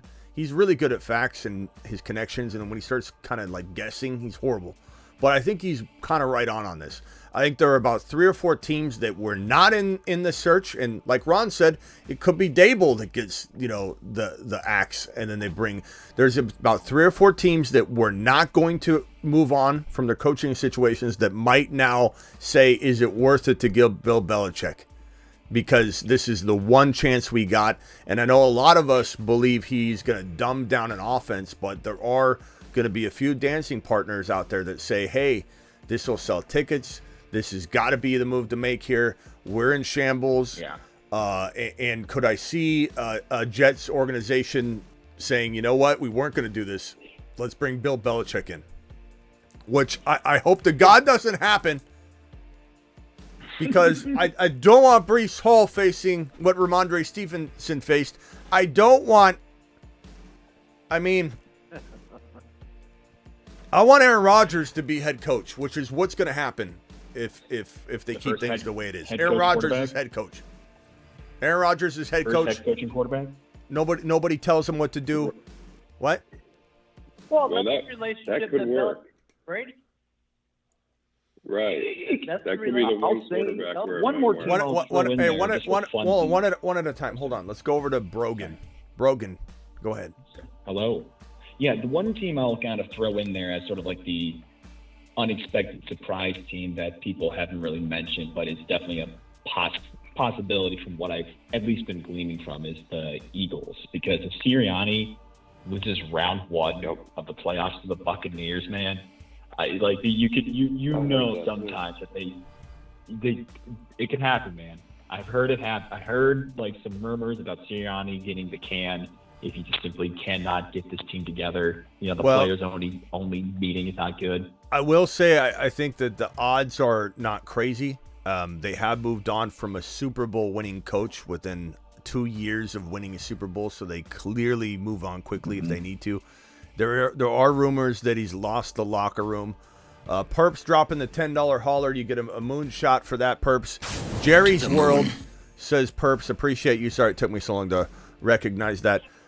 Yeah, I mean, so there's definitely there's definitely that unforeseen knee-jerk reacting decision that could be made in Philly. It's happened before, but it's tough to say. It depends on how much bad blood is there between like Hurts and Sirianni. Sirianni's an arrogant man, and he go to the podium after they do the gentlemanly push, whatever people call the tush push. I think that should be a band slogan or name for it. But I think he literally go to the podium and act like he's this genius, and he's got it all figured out, and the locker room is potentially turned on him a little bit. I've heard. I don't know how accurate that is. Jalen Hurts, there's a lot of footage of him rolling his eyes when Sirianni's making him do these fumble drills and such, and there's a lot of and the team's just not doing well. Like, they're just not in rhythm. They lose their OC and they fall apart. So clearly Sirianni isn't as good as everybody thought he was. It's really the pieces that were in place, and maybe he was a good delegator, a good organizer of men that organized the actual men. And so I don't know. Smitty, chill. I'm a Panthers fan. We don't need Bill there. Problem is Tepper, he isn't a good owner, a control freak. Well, I don't know. I'd rather, no offense. Yeah, no offense, Aaron, but I want him there because I just don't know if he can damage anything over there. I just, there's nothing there. Sorry. Have you ever wondered, okay, the Indians were made to change their name. The Redskins were made to change their name. How come the Kansas City Chiefs have never been, there's been conversations about it. There's been a number of conversations about the Chiefs, but it wouldn't surprise me. Belichick to the Jets says, Sir Devious, you're not the first person to say that. Somebody on the phone line said that. Superfish says nobody wants Belichick. I think that fantasy worlds and a lot of minds don't want Belichick. A lot of fantasy minds, offensive minds, people that know what time it is. But I don't know that these teams feel that way. The NFL's fickle, bro. This is the same NFL, and everyone here on this list that doesn't have a quarterback that now needs a head coach are the same teams that said no. Not just we're not sure. They said no to Lamar Jackson. They said no, we don't want Lamar Jackson on our team for 2 first-round picks. Washington needs a coach. Atlanta Falcons, we don't want Lamar Jackson. Atlanta Falcons need a coach now. The New England Patriots, Bill Belichick, we don't want Lamar Jackson. Now he's gone. Patriots need a quarterback and a head coach. Kind of funny that every one of these imbeciles that were running these things from the top down that thought Lamar Jackson was just somebody not worth 2 first-rounders, which when he got tagged, I came out and said he's gone. He's gone. It's just a matter of not how or when, but at what time today does Lamar Jackson get taken for the 2 first-round picks? Boy, was I wrong. Boy, did I have the wrong temperature of the intelligence of the NFL and all the coaches in place. These imbeciles that are no longer there because they didn't see the logic. And this isn't just on coaches. It's top level. Arthur Blank said he didn't want anything to do with Lamar Jackson. How's that feel now, Arthur? What the hell's wrong with people? I think people are just kind of hold themselves up with the running back meme that it's been slung at like dual threat quarterbacks for so long. I just think I'm surprised that like no team really was interested. Like I'm surprised well, maybe not really surprised Detroit didn't go after him. I'm surprised a lot of teams just didn't look at this guy with the amount of talent that Lamar has and is outputting currently and said, we can do better. There were two schools of thought that I don't think had as much weight to them as people made it out to be, that the NFL owners were locked in arms saying, we're not going to give Lamar this guaranteed money. We're also not happy with him having his mother negotiate the contract as she's stirring a pot of menudo, at the kitchen stove with the yellow phone with the cord still on it. And she answers it, every time they call, hey, Mrs. Jackson, can we speak to Lamar? Can Lamar come and play? And she's negotiating this contract, apparently. And so there's those two school of thoughts. But at the same time, again, all it takes is one dancing partner to dance. And it's amazing to me that somebody didn't say, I don't care about his mom negotiating the contract. I don't care about what he expects to get. We can still talk to him about, hey, we're not doing that, but we can do this. So I didn't buy into any of that. Locked arms. I'll tell you. You know what it reminds me of when somebody says, "Hey, Bob just drafted a second quarterback." When you've drafted your quarterback early, you take Josh Allen, right? And you're sitting there in round 5, and Mahomes is still there, and you're like, "I'm gonna cornerstone this and trade him. I'm gonna take Mahomes." And it's a 1 QB league. And what does the rest of the league do? They say, "Don't trade with them. Don't trade with them. He's an idiot. He grabbed both quarterbacks to try and screw us. Let's all lock arms and no one trade for Mahomes." You know what happens? It takes 1 weak link. Somebody that says, my team's better with Mahomes. I don't care what promise I made to Bill and Bob and Susan from accounting. I need to make this move for Mahomes. It helps my team. They break the link. They make the trade. It never holds up. So I firmly don't believe that it was owners locking arms against Lamar. There were a lot of other situations that you could say that should have happened to, and it didn't. I just think I think a lot of these teams looked at Lamar as a tough fit for their offense. That was part of the problem, and incompetency is the other part. I think that for anybody that wanted him that didn't go down the Lamar Jackson path, they essentially said this is the most awkward plug-and-play quarterback in the National Football League because we can't take him and plug him into our offense. And I don't know. Coach Bob doesn't know how to coach Lamar, doesn't know how to coach an offense that Lamar fits in. So there were some complexities involved that made some teams not be able to even go after him. But it was idiocy at the end of it all that made not one team, not one, go after Lamar Jackson when all he cost was 2 first-round picks. And now these teams are going to be drooling over the idea of paying probably way more than that price tag in order to bring in their quarterback that they need so badly. From top to bottom, other than probably this situation, well, for sure, this situation, Chargers, obviously they're not doing anything with Herbert. He's their starter. And honestly, there's no way Carolina's moving on yet with their quarterback situation. And Levis, they might go down that road, but everybody here, aside from the Chargers and the Carolina Panthers, they need a quarterback. And these are all starving for a head coach landing spots as well. How ironic. It's crazy. Mm-hmm. All right, boys, I got to let you go one at a time. Let's go to Sebastian. You're live. Final 30 seconds, bro. Go. I think Belichick is going to go where we don't expect him to go. It can be the most random team. It could even be the damn Chiefs for all we know. I do think he's going to go somewhere where we don't think he's going to go. Yeah, I think I'm almost willing to bet on that.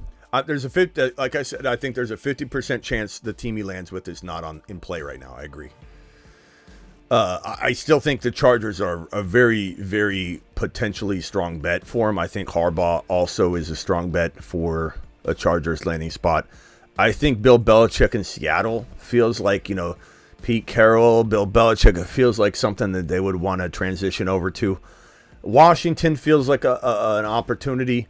But I do believe that they're all kind of awkward fits to me. So I do feel like maybe it is not one of these landing spots as well. I think it's a 50% chance of that. All right, Sebastian, appreciate you, bro. Later. Brogan, Final 30 seconds, pal. Okay. I'll say this. I think Belichick, as long as he gets someone on offense, or at least like whoever really has like power in that organization, they just do not do the whole Lone Star model again. I think the damage could be surmised, can be shortened, but I think it's going to be a disaster if he goes to another team and just does the Lone Star model and just drafts just random ass like 5'4" wide receivers, thinking he's just going to get a Julian Edelman clone again. It's gonna be interesting to see where he goes.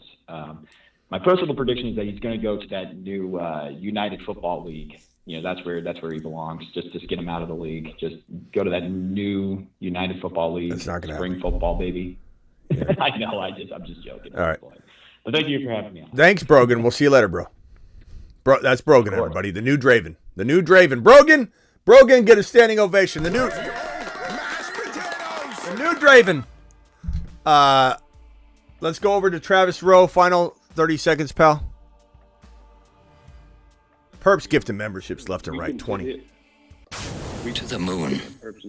Perps, you're the man, Perps. We can sit here and say all we want that, for fantasy's sake, we don't want Belichick here or there, but one, never underestimate the owners to think completely different than, we think, and possibly stupider than we think sometimes. And two, look at how much time we're spending talking about him. So just off that, he's going something like there's going to be multiple teams going after him. Like, there's no question. As much as we can sit here and say, oh, that doesn't make sense, oh, they're not going to want him, there's going to be multiple teams after him. Like, I don't doubt that one bit. Yeah, he's not. He's not. He's going to an NFL team for sure. I just don't know if Bill's going to go to somewhere we're not, like we said, and like Shefty reported right when it happened. He got to look at 4, 5, 6 teams that are not on this list. And Ron's example is possible. Like, could the Giants, who had no thoughts whatsoever of moving on from Dable, say, you know what, Dable, sorry, we didn't know that Bill was available to date, so we're gonna go ahead and say we're gonna either be friends or we got to end this. You never know. Dable, the Patriots, if he shakes loose, you take him in a heartbeat. What? Who? Dable? Oh yeah, hey, I take Dable for the Patriots in a heartbeat. Yeah, it's an amazing situation if Bill goes to the Patriots or the Giants, and now Dable becomes available. Now Dable gets to go work with Justin Herbert, or Atlanta to get a quarterback. Yeah, or Penix Jr. in Atlanta, let's say. Gets the high draft pick, goes to the Patriots. And drafts his quarterback that Belichick couldn't do. Yeah, that would be good. And if he took JD5, if Dable went to the Patriots, Bill went to the Giants, and the Patriots took JD5, and he got to work with Dable, I'd be to the moon. You'd actually have me excited about that. If that actually happened, and then next year the Giants and the Patriots go to the Super Bowl. I mean, usually that's how the script works. When you think about it, look at the script. I mean, the script is crazy. You've got the Cleveland Browns going up against Deshaun Watson's former team. You've got Tyreek Hill going up against his former team. You've got Goff and Stafford were traded for each other. They're going up against each other. I mean, the script is here. The script is real. Yeah, Miami clearly lost that game, so they got the Chiefs, last week. It was set up. You can't make this stuff up. All right, Travis. Anything else? Last thing I'll say is the perfect Belichick thing would be if he went to the Jets and got the wins record playing against the Patriots or something as a Jet. That'd be like perfect circle world, But I don't think he'll go there. Yeah. All right, Travis. Ron, anything else? Thanks, Woody. Yeah, later, pal. Ron, anything else? Later. Bye. Perps, thank you for the gifted. No, I'm sweating some underdog golf and some underdog basketball tonight. I'm actually, right now, I'm in good placing. I'm in 7th in one and 19th in another. Yeah, Underdog Fantasy promo code Smitty. Underdog. Hit that link that's in the description of the video. Underdog will double your first deposit up to $100. I'm gonna probably maybe I'll do a little quick draft here. Maybe we'll do a quick little drafty poo. Let me drop the Underdog link right now. Underdog Fantasy promo code Smitty. Link has been dropped in the live chat, pal. So hit that link if anybody wants to get in on this draft with me. Underdog Fantasy promo code Smitty. Let's see if I can get in here. All right, so we're going to go over to the draft tab. I'll wait for everybody a little bit. And we'll go to the, let's see here. Mitten for $5, which is like 1, 2, 3, 4, like the 5th card. So swipe over. I haven't hit it yet. I'm going to have you guys click it and click the green button in 1 second. Don't jump in yet. Ron, if you want to draft, we're going to jump into this. I'm going to get off the phone here so I can focus on this, and then I'll be out of here. And then I'll come back for a Dynasty stream if anybody wants to do a Dynasty show later tonight. Travis just said, I keep the lights on at Underdog headquarters. Yeah, Ron's definitely on there. They like if there were free rooms, they would give like Ron the comps if there were comps available. Drink tickets. They give me a percentage of rake. I got like $40-some back last week. I got $38 back this week for drafting in there. So cigars, cigarettes. Drink tickets, please. All right, Ron. We'll see you later, bro. All right, later. All right, I'm gonna jump into this. So click anybody that hasn't clicked the Underdog link yet. Let me pin the link. Underdog Fantasy promo code Smitty. If you don't get in right now, just go through the process now. Get signed up so you don't miss out the next time. We're gonna do this all off season long. So click the Mitten 4. Click the green button now. And these are $5 entries. I'm gonna wait about 8 to 10 seconds to let the YouTube delay catch up, so we all jump in at the exact same time. This is how we get into the drafts together. Hit that link, Underdog Fantasy promo code Smitty. Again, they'll double your first deposit up to $100. So do it live. All right, here we go. We're doing one draft here, and maybe we'll come back and do another. These are the Mitten. 4 more to start, 3 more to start. Look at that bad boy fill up so quickly, ever so quickly. If you got into one right before this, if it filled up real quick, don't worry. You're just going to use the strategy we're deploying here to dominate the draft you're in. It doesn't matter if we're in the same draft. It's fun sometimes, and sometimes it's fun to be in the draft right before or after so you can see what's going on. Perps got in the draft here. Goldman, myself, Slater's in here, and I don't know that I recognize Tampa. So here we go. Doing it live from the 4 pick. Your boys drafting. Now, the way the Mitten works is, I believe it's $20K to first place, I believe. The way the Mitten works is you're drafting a team that can survive every round of the playoffs. So let's say you draft, and we'll just use this side because I don't want to move this, or that we can talk about the Niners. Let's say you draft an all-Niner team and an all-Baltimore Raven team. You don't have a single player on any other teams. You will lose because you have to, in a Mitten, get through round 1. So you have to draft a balance of wild card teams, and if you are banking on, the Buffalo Bills to go all the way because they play every single round in your scenario, it would be a good investment for you to grab Buffalo Bill players. If you believe the Niners and the Baltimore Ravens will be in the Super Bowl together, you have to have those players or you're not going to have any players left in the Super Bowl round. This is not a weekly contest. It is a who survives to the end. And you have to have the right combination of wild card players and Super Bowl, showing players. And that could be wild card teams. So, that's the way it works. All right. CeeDee Lamb goes number 1 overall. Lamb chops, baby. Perps is on the clock. And then Goldman is next. Underdog Fantasy promo code Smitty. They'll double your first deposit up to $100. Link is pinned in the live chat. Links in the description of the video. Christian McCaffrey goes number doch. Your boy's on the clock next. Why was Pete Carroll removed? I don't know, bro. Why is he not trying to go somewhere else is the bigger question. Because he seems to still want to coach. And maybe he changes his mind about, being where he is. I'm going to go with Josh Allen as my first drafted player. And that jives with my bracket, right?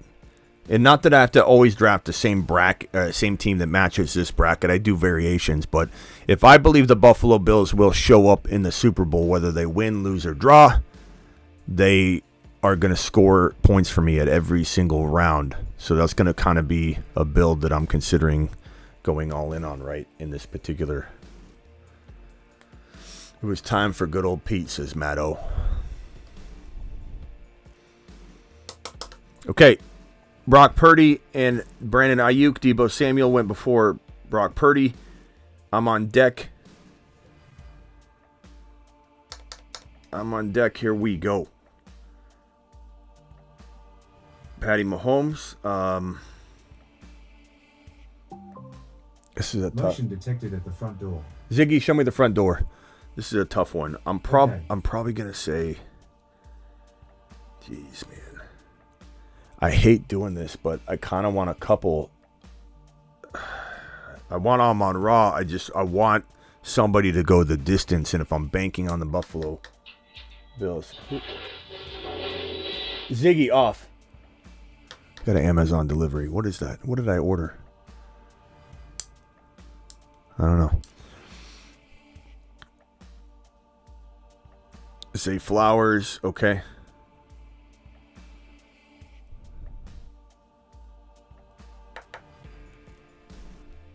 Guys, hit that like button on the way in and out. Yeah, Diggs is such a disappointment, but I get production the entirety of the mitten tournament if the Bills do go to the Super Bowl. So it's tough to not take like a guy like CD or St. Brown, but I just don't know that I'm going to get St. Brown to go more than one game. I want him to. I'll be rooting for it for sure. Pollard, Dak Prescott, Amon-Ra, Zay Flowers, all those guys got taken. Christian McCaffrey and Amon's pretty solid there, Perps. I like it. I like it, broski.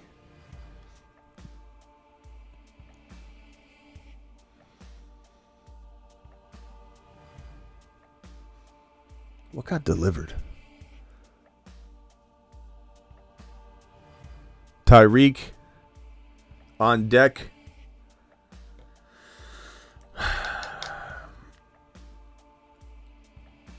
Kyron, nice pick. Let's go with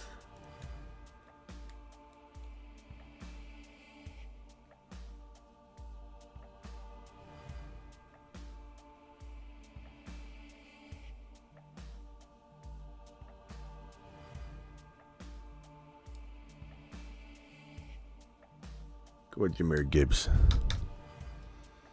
Go with Jamir Gibbs. Doing it live. Allen, Diggs, Gibbs, do it live.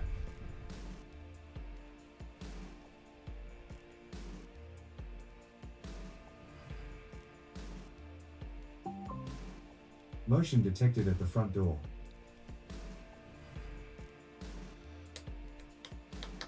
What did I order from Amazon?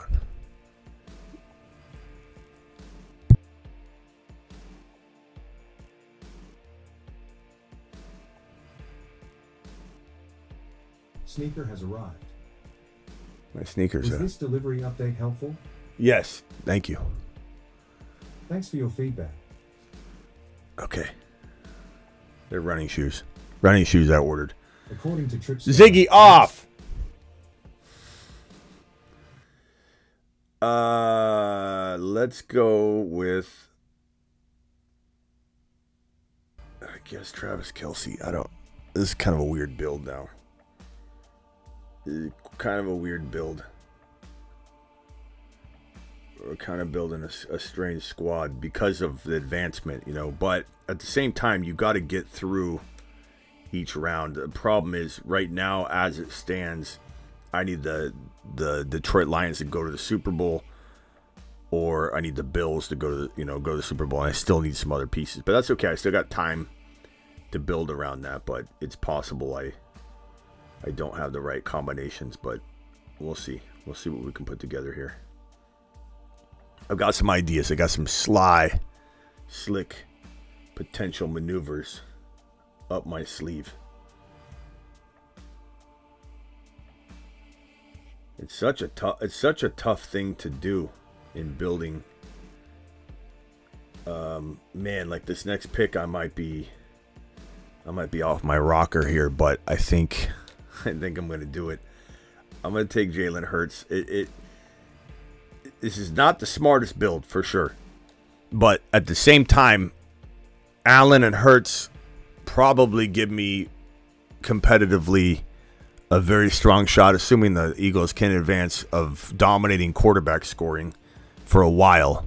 And then I do need the Buffalo Bills to advance. At this point, I do for this to work out. But let's go ahead and check it out. Do it live. We have at RB.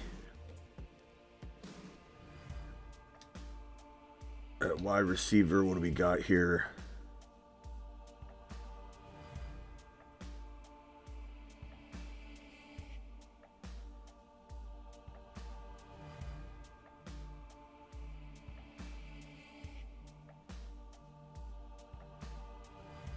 We'll go Mostert. This is just a grab bag.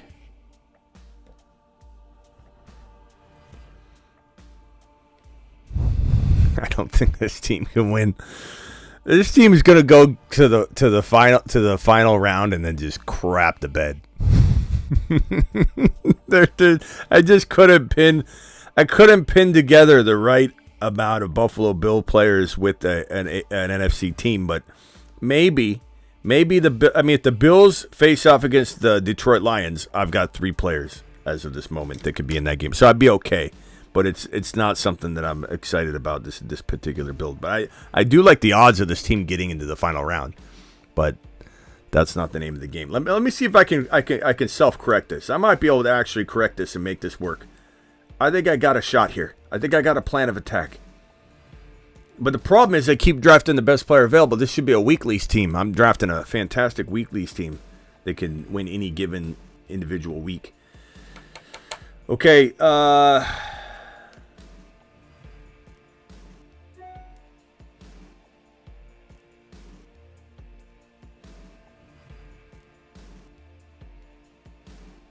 double down on this Detroit Lions situation. Definitely not my favorite team for sure. Really banking on these Lions, and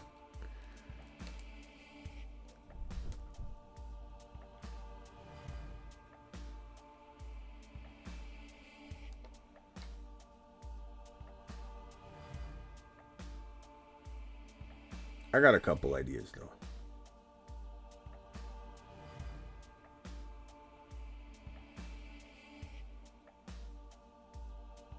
Be okay.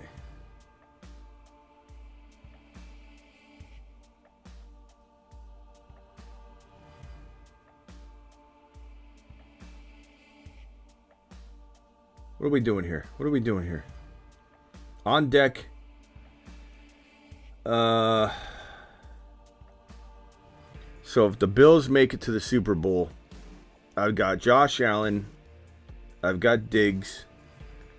And right now, if I get Philly to go, I'll have Goddard and Jalen Hurts. And obviously, I can't use both Jalen Hurts and Josh Allen. So technically speaking, if the Eagles and Josh Allen face off, I'm getting Josh Allen, Diggs, with the option of Hurts or Josh Allen, and Goddard. So that's 3 players right there.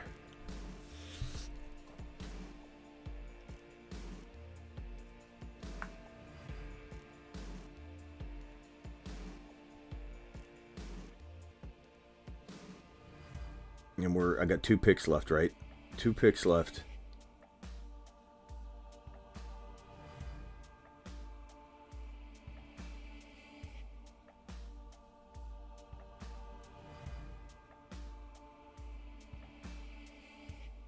All right, I'm almost on deck here.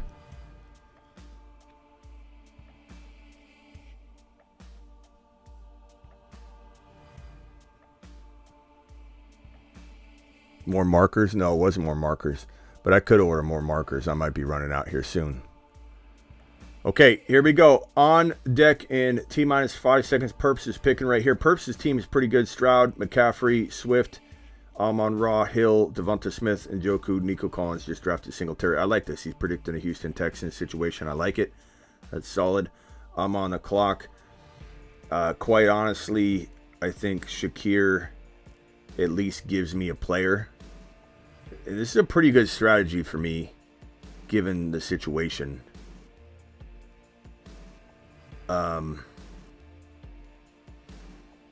You know, given if the Buffalo Bills make it to the Super Bowl, I have Josh Allen, I have Diggs, I have Shakir,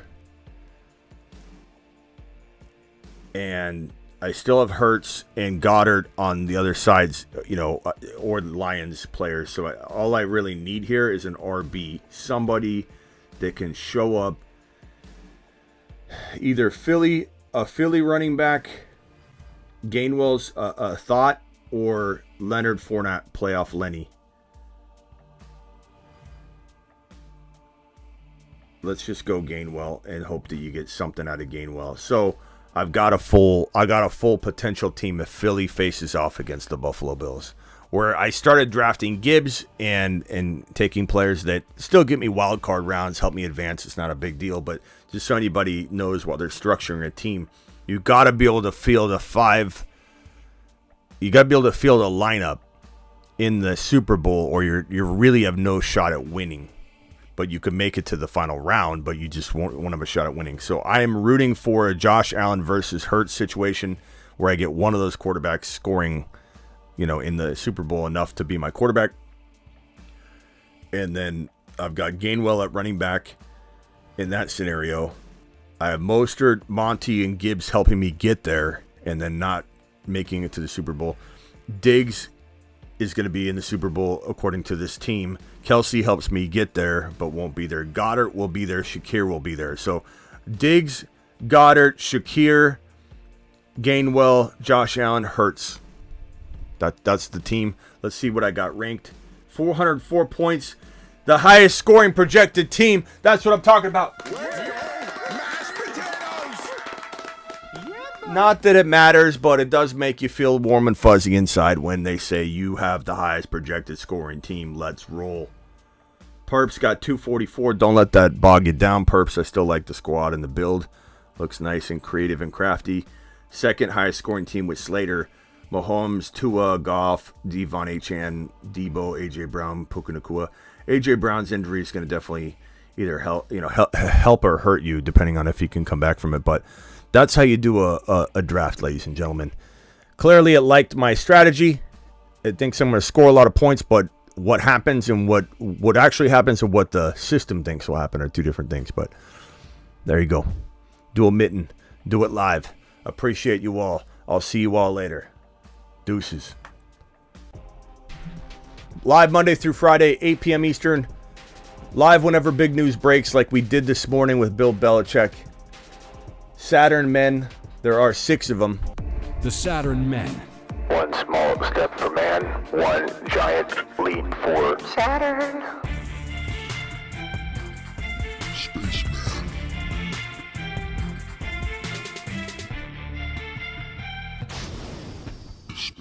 Don't forget, Jamir Gibbs is the newest addition, and there's reason for it. The guy's an absolute monster. There's science behind it. A lot of people don't understand there's actually molecular biology and science behind why Jahmyr Gibbs is a top 5 running back. But the continuum of the gigawatt component structure of Jahmyr Gibbs's workload divide has a megawatt offload that if you compartmentalize the component conjunction timekeeper and you flux capacitor out the continuum component megabolt, things just end up happening. And that's why Jahmyr Gibbs is a top 5 to 10 running back instead of top 6 to 10. This man, Jahmyr Gibbs, he looks better than Kamara looked coming out of college, more prepared to become Kamara. Schmitty, did you just say Gibbs was more prepared to become Kamara than Alvin Kamara was prepared to become Kamara? Gigawatt components don't lie. The flux capacitor continuum megabolt fluctuation diameter doesn't lie. And it all comes down to this man producing elite numbers. If you divide the component structures of every single flux capacitor asset that's in the continuum quantum mechanic revolt, it ends up telling you that these numbers extrapolate to those numbers. It's not that difficult. It's rocket science, but it's not that difficult. And if you don't understand it, there's the door. See you all tonight on the Dynasty Channel.